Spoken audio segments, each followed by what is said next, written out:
మరి మన పిల్లల్ని ఈ సిబిఎస్ఈలోని స్టేట్ బోర్డులోని వేస్తే ఎట్లాగా, డైరెక్ట్ ఐబీలోని వేసేయచ్చు కదా అనేటువంటి పేరెంట్స్ కూడా చాలా మంది ఉంటారు. చాలా మంది ఉంటారు, కష్టపడి కూడా అందులో వేయడానికి ట్రై చేస్తూ ఉంటారు. And what about fees?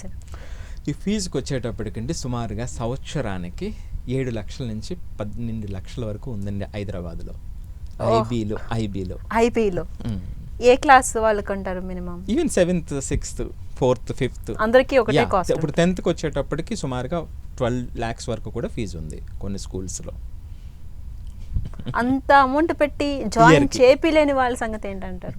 నేను అందుకే చెప్తున్నానండి, ఈ ఐబీలో అంటే ఐబీ అని ఏదో ఒక స్కూల్ ఐబీ అనేటువంటి బోర్డు పెట్టినంత మాత్రాన మనం 10 లక్షలు పెట్టి జాయిన్ చేయవలసినటువంటి అవసరం లేదు. ఇది ఉదాహరణకి ఎట్లా ఉంటుందంటే అండి, ఐఫోన్కి డూప్లికేట్ చైనా ఫోన్ కొన్నట్టుంటుంది. ఎగ్జాక్ట్లీ అలాగే ఉంది.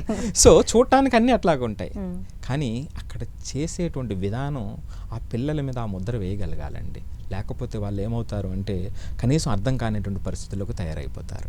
సో అంటే అక్కడ సిస్టము అంతగా ట్రైన్ అయి ఉండాలి, టీచర్సు దానికన్నా గొప్పగా ట్రైన్ అయి ఉండాలి. ఆ రెండు ఉంటేనే ఆ బోర్డుని అక్కడి నుంచి ఇక్కడికి తీసుకుని దిగుమతి చేసుకుని ఇక్కడ పిల్లలకి హెల్ప్ చేయటం అంటే.